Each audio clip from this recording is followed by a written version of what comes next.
الحمد لله نحمده ونستعينه ونستغفره ونؤمن به ونتوكل عليه ونعوذ بالله من شرور أنفسنا ومن سيئات أعمالنا من يهده الله فلا مضل له ومن يضلله فلا هادي له وأشهد أن لا إله إلا الله وحده لا شريك له وأشهد أن محمدًا عبده ورسوله أما بعد فإن خير الحديث كتاب الله وخير الهدي هدي محمد صلى الله عليه وسلم وشر الأمور محدثاتها وكل محدثة بدعة وكل بدعة ضلالة وكل ضلالة في النار. قال الله تعالى في القرآن المجيد: أعوذ بالله من الشيطان الرجيم بسم الله الرحمن الرحيم. الرجال قوامون على النساء بما فضل الله بعضهم على بعض وبما أنفقوا من أموالهم. وقال النبي صلى الله عليه وسلم: لا يحل مال امرئ مسلم إلا بطيب نفسه. رب اشرح لي صدري ويسر لي أمري واحلل عقدة من لساني يفقهوا قولي. سبحانك لا علم لنا إلا ما علمتنا إنك أنت العليم الحكيم. حضرات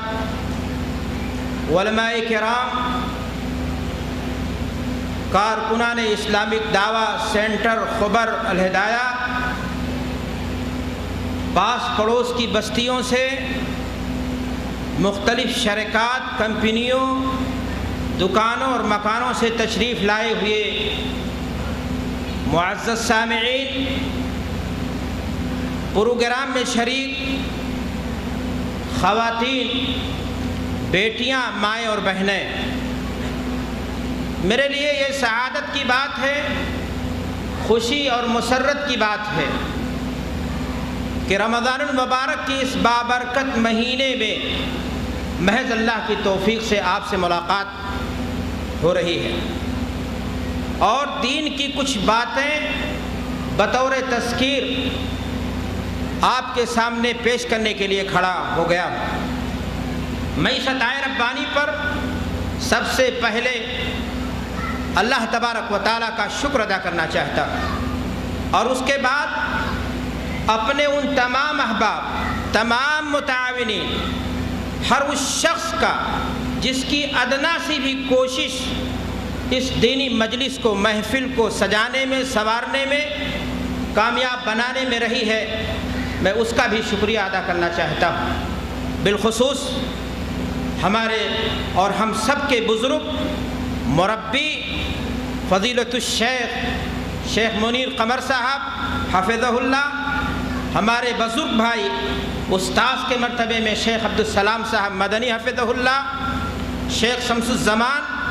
اور دیگر احباب جن کی ایک لمبی لسٹ ہے. اللہ تبارک و تعالیٰ ان سب کی کوششوں کو قبول فرمائے اور دین حنیف کی سربلندی کا ذریعہ بنائے. دینی بھائیوں اور دوستو، آج کی اس حسین مجلس کے لیے سالانہ اجلاس جو اسلامک دعویٰ سینٹر خبر کی نگرانی میں، الہدایہ کی نگرانی میں منعقد ہو رہا ہے، اس کے لیے موضوع چنا گیا ہے: جہیز کی لعنت اور میراث کی برکت. یہ موضوع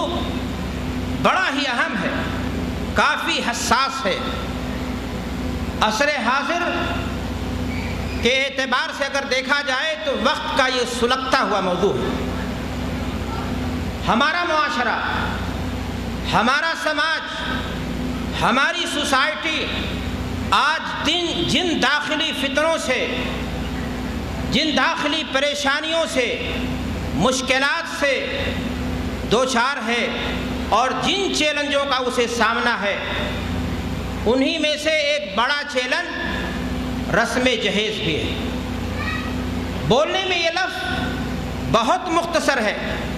عربی زبان کا ایک لفظ ہے، 4 حروف اس کے اندر پائے جاتے ہیں، لیکن یہ مانند بارود ہے، ایک ناسور ہے جو ہمارے سماج کو، ہمارے معاشرے کو ایک مدت سے اپنے چپیٹ میں لیے ہوئے ہیں۔ آج اس رسم جہیز کی وجہ سے معاشرے نے بہت نقصانات اٹھائے ہیں۔ معاشرے کے اندر پائی جانے والی بہت سی بیماریاں، بہت سی برائیاں اگر آپ غور کریں گے تو اسی کی دین ہے۔ آج شادی کے کچھ ہی دنوں کے بعد قتل کے واقعات، خود سوزی کے واقعات، رحم مادر ہی میں بچی کو گلا گھونٹ دیا جانا اور اس کا اسقاط کے ذریعہ اس کا خون کر دیا جانا، قحبہ خانے، نوجوانوں کے اندر بڑھتی ہوئی رجحان جنسی بہرا روی کی، اور سماج کے اندر نامعلوم کتنی ایسی برائیاں ہیں جو اسی رسم جہیز کی دین ہے۔ حکومتیں قانون بنا رہی ہیں لیکن نتیجہ زیرو اور صفر ہے،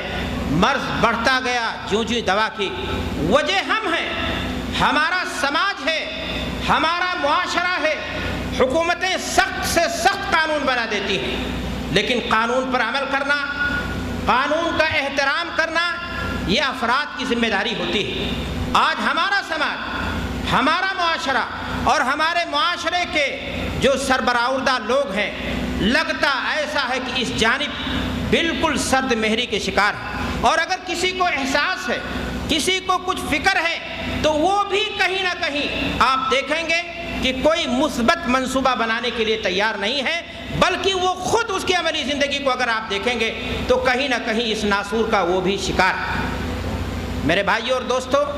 سماج اور معاشرے کی جب حالت یہ ہوگی، ہماری پریشانیوں کی جب حالت یہ ہوگی تو ظاہر سی بات ہے کہ سماج اور معاشرہ پریشانیوں سے دوچار رہے گا۔ چمن میں تلخ نوائی میری گوارا کر،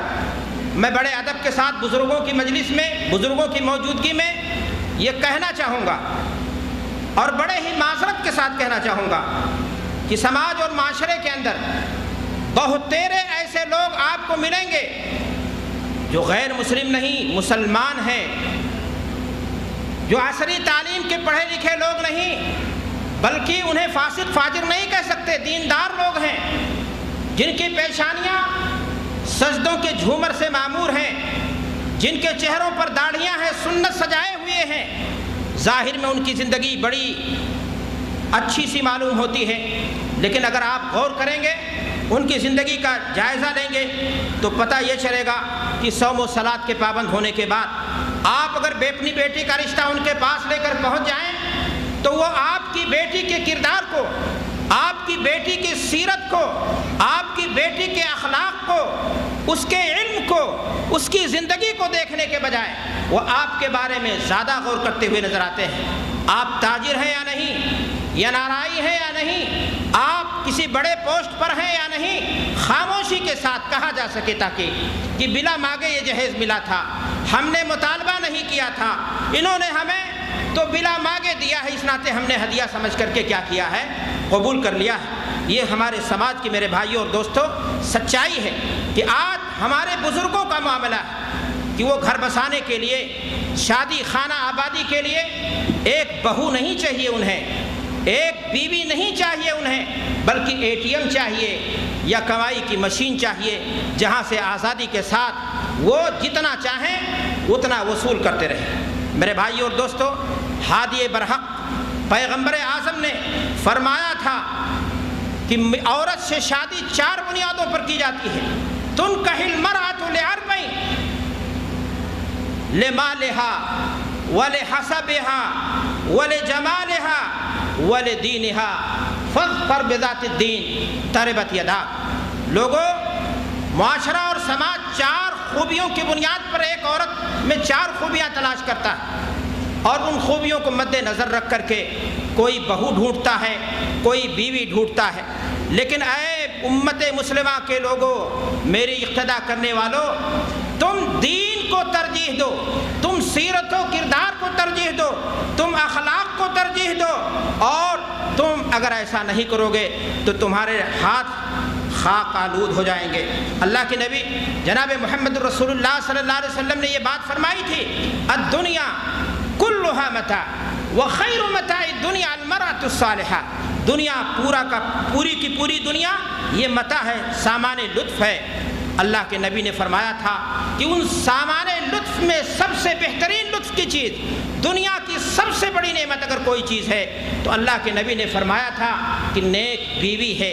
با کردار بیوی ہے، سیرت و اخلاق کی اعلیٰ،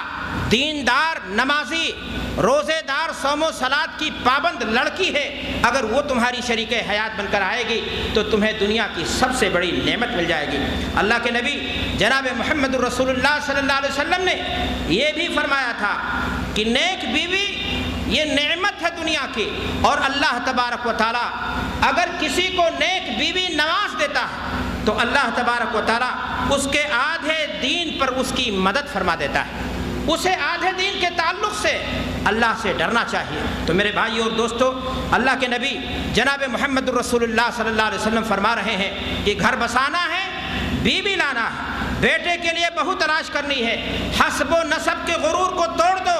اونچ نیچ کی دیواروں کو توڑ دو، اخلاق و کردار دیکھو، اس کی سیرت دیکھو، اس کے اخلاق کے دیکھو۔ یہ اوصاف تمہارے لیے سب سے اہم ہے۔ اگر خاندان بھی اس کے ساتھ مل جائے، اس کے ساتھ خوبصورتی بھی مل جائے، اس کے ساتھ مال بھی مل جائے تو سونے پر سہاگا ہے۔ لیکن اگر اخلاق نہیں ہے اس کے اندر، دین نہیں ہے اس کے اندر، کردار نہیں ہے اس کے اندر، تو ساری خوبصورتی، ساری مالداری اور ساری یہ چیزیں جنہیں دنیا للچائی ہوئی نظروں سے دیکھتی ہے، جہیزی جسے للچائی اور حسرت بھری نگاہوں سے دیکھتے ہیں، میرے بھائی اور دوستو بے معنی ہو کر کے رہ جاتے ہیں۔ یاد رکھیں، بیوی اچھی ہوگی، بہو اچھی آئے گی، خاندان کا وارث بھی، نسل جو جنے گی وہ اچھا ہوگا۔ بیوی فاطمہ کی شکل میں آئے گی، پیدا ہونے والا بچہ حسن و حسین کی شکل میں ہوگا۔ اور اگر بیوی بد کردار ہے، بد چلن ہے، بے پردہ ہے، دین سے دور ہے اور اس کے اندر برائیاں ہیں، مال تو بہت لے کر کے آئی ہے، اے ٹی ایم اس کے ساتھ ہے، تمہارے لیے بہت سا مال لے کر کے جہیز میں آئی ہے عمدہ کوالٹی کا، میرے بھائی اور دوستو تمہاری عاقبت خراب کر دے گی، تمہاری نسل خراب کر دے گی اور تمہارا سارا معاملہ خراب کر کے رکھ دے گی۔ افسوس کی بات ہے، اس کے باوجود بھی آج ہمارے سماج کا معاملہ یہ ہے کہ شادی کے وقت موٹر گاڑی دیکھی جاتی ہے، 4 پہیہ گاڑی ملے گی یا نہیں، موٹا جہیز ملے گا یا نہیں، اور کتنی زمین ملے گی، کتنی جائیداد ملے گی، بلکہ آپ کو حیرت ہوگی، کبھی کبھار ایسے بے غیرت بھی آپ کو ملیں گے جن کے یہاں شادی کے لیے، جن کے بیٹے کی شادی کے لیے اپنی بیٹی کا رشتہ لے کر کے آپ جائیے تو وہ آپ سے برملا کہیں گے کہ ہمارا بیٹا بے روزگار ہے، اس کی ذمہ داری آپ پر ہے، اسے نوکری کہیں دلا دیں، اسے باہر بلا دیں ویزا دے کر کے، یا اسے کہیں نوکری دلا دیں، اتنا رشوت لگے گی، اس کی ذمہ داری آپ پر ہے۔ یہ بھی دیکھنے میں آتا کہ کبھی کبھار لڑکی کا باپ بھی اپنے آپ کو جا کر کے اسی طرح پیش کرتا ہے کہ میں این آر آئی ہوں، میں فلاں جگہ رہتا ہوں اور آپ کے بیٹے کو میں نوکری دلا سکتا ہوں، گویا لڑکی کی شادی نہیں رہ گئی بلکہ ایک کاروبار بن کر کے رہ گیا ہے، ایک تجارت اور بزنس بن کر کے رہ گیا۔ میرے بھائی اور دوستو، مذہب اسلام کی الگ شناخت ہے، مذہب اسلام کی الگ پہچان ہے۔ اسلام اپنے ماننے والوں کو زندگی کے ہر معاملے میں آسانی اور سادگی کی تعلیم دیتا ہے۔ اللہ تبارک و تعالیٰ نے متعدد قرآنی آیات میں اللہ تبارک و تعالیٰ نے لوگوں کو زندگی سادہ اپنانے کی تعلیم دی ہے۔ نبی برحق سادگی کی تعلیم دیتے ہوئے نظر آتے ہیں۔ مذہب اسلام کے اندر نہ ظلم ہے اور نہ جور ہے اور نہ اخلاق و عادات سے گری ہوئی باتیں ہیں۔ آپ بتائیے کہ پھر اس مذہب کے اندر، اس دین کے اندر جہیز جیسی چیز کہاں سے جگہ پا سکتی ہے؟ میرے بھائی اور دوستو، آپ کو معلوم ہے انسان شادی کرتا ہے خانہ آبادی کے لیے، معاشرے کو تشکیل دینے کے لیے، ایک صحیح معاشرہ وجود میں آئے، اسی مقصد کے لیے شادیاں کی جاتی ہیں۔ اور اسی پیش نظر مذہب اسلام نے شادی کو بہت ہی آسان بنایا اور انتہائی سادگی سے شادی کرنے کی تعلیم دی ہے۔ شادی کے تعلق سے ہادی برحق نبی آخر الزماں حضرت محمد الرسول اللہ صلی اللہ علیہ وسلم ارشاد فرماتے ہوئے نظر آتے ہیں، اعظم النکاح برکہ ایسرہ مؤونہ، برکت کے اعتبار سے، بھلائی کے اعتبار سے، خیر کے اعتبار سے وہ نکاح بہتر نکاح قرار دیا جائے گا، اچھا مانا جائے گا جس میں خرچ کا بار کم ہوا ہو۔ لیکن افسوس کی بات ہے آج اپنے اپنے معاشرے کا، سماج کا جائزہ لیجئے. آج شادی کے بوجھ اتنا بھاری ہو گیا ہے، اتنا بڑا ہو گیا ہے کہ اس کے تلے وقت کے بڑے بڑے سورما اپنی نام نہاد عزت کے سامنے، اپنی نام نہاد خاندانی غیرت کو لے کر کے دبے ہوئے نظر آتے ہیں. اس بیہودہ رواج کی بنیاد پر، اسی بیہودہ رسم کی بنیاد پر شادی کے موقع پر آپ دیکھیں گے فریقین میں تلخیاں پیدا ہوتی ہیں، تنازع کھڑا ہوتا ہے اور شادی خوشی سے زیادہ ایک بوجھ بن کر کے رہ جاتی ہے. لڑکی والے جہیز کے مسئلے کو لے کر پریشان ہیں اور لڑکے والے مہر کے مسئلے کو لے کر پریشان ہوتے ہیں. ہر ایک دوسرے کے اعصاب پر پوری طرح سوار ہونا چاہتا ہے. گویا ایسا لگتا ہے کہ کوئی سپر پاور ملک ہے جو اپنے مخالف ملک پر حملہ کرنا چاہتا ہے. آج حالت یہ ہو گئی ہے کہ جب ایک باپ جہیز میں موٹی رقم دیتا ہے تو اپنے بیٹے کے مہر کے لیے اس بات کا ڈیمانڈ کرتا ہوا نظر آتا ہے کہ اتنی مقدار اس کی مہر کی ہونی چاہیے تاکہ طلاق دیتے وقت اس چیز کو آسانی کے ساتھ وصولا جا سکے. میرے بھائی اور دوستو، برسوں سے پہلے ایک شادی کے لیے، معمولی شادی کے لیے جو نبی کی سنت ہے، اس کے لیے تیاری شروع کی جاتی ہے. لاکھوں روپے کا اس پر خرچہ کیا جاتا ہے، بھاری مقدار میں قیمتی جہیز کے سامان خریدے جاتے ہیں اور دنیا بھر کے مسائل اور انتظام ہوتے ہیں. گویا شادی کا رشتہ جو مقدس رشتہ تھا، جو پاکیزہ رشتہ تھا، جو دو خاندانوں کے ملاپ کا رشتہ تھا، دو دلوں کے جوڑنے کا رشتہ تھا، جو خوشی کی محفل تھی، نبی کریم کی سنت تھی، تکمیل ایمان کا ذریعہ تھی، جہیزی بھیڑیوں کے لالچ نے، جہیزی بھیڑیوں کے حرص نے اسے ایک تجارت کی شکل دے دی ہے. آج ہمارے معاشرے کے اندر، ہمارے سماج کے اندر آج آپ دیکھیے کہ شادی کے موقع پر اتنا تانا، اتنا بانا، اتنا طوفان، اتنا جھگڑا، اور اس کے بعد جا کر کے شادی اپنے منزل کو پہنچتی ہے. آپ بتائیے کہ اتنے لڑائی کے بعد، اتنے تانوں کے بعد، اتنے اختلافات کے بعد کیا کوئی دولہا اور دلہن خوشی کے ساتھ بعد میں زندگی گزار سکتا ہے؟ کیا وہ لوگ سکون کے ساتھ زندگی گزار سکتے ہیں؟ کیا آپ کو یہ امید ہے کہ وہ بھکاری جو دولہے کی شکل میں آیا تھا اس سے وہ نسل پیدا ہوگی جو اسلام کے لیے، دین کے لیے خادم بنے گی؟ وہ بنیا نہیں بنے گا، اس کی نسل آگے چل کر کے اپنے باپ کی طرح بھکاری نہیں رہے گی. میرے بھائی اور دوستو، اسلام اپنے ماننے والوں کو فضول خرچی سے، اسراف اور تبذیر سے ہر حال میں بچنے کی تعلیم دیتا ہے، تلقین کرتا ہے، تاکید کرتا ہے. اللہ تبارک و تعالیٰ قرآن مجید کے اندر ارشاد فرماتا ہے وَلَا تُبَذِّرْ تَبْذِيرًا إِنَّ الْمُبَذِّرِينَ كَانُوا إِخْوَانَ الشَّيَاطِينَ. فضول خرچی نہ کرو جہاں بھی رہو، موقع شادی کا ہو، عید کا ہو یا اور کوئی ہو. اسلام اس بات کی تعلیم دیتا ہے کہ ایک انسان کفایت شعاری سے کام لے، سادگی سے کام لے، آسانی ہو زندگی میں، اور فضول خرچی کرے. اسلام اس بات کی تعلیم نہیں دیتا. لیکن میرے بھائی اور دوستو، قرآن کے اس اعلان کو اپنے سامنے رکھیں اور اپنے سماج کا، بے چین سماج کا دائرانہ جائزہ لیں. آپ کو پتہ لگنے میں دیر نہیں لگے گی کہ جھوٹی شان و شوکت کے لیے، فخریہ مسابقت کے لیے، مال و متاع کی نمائش کے لیے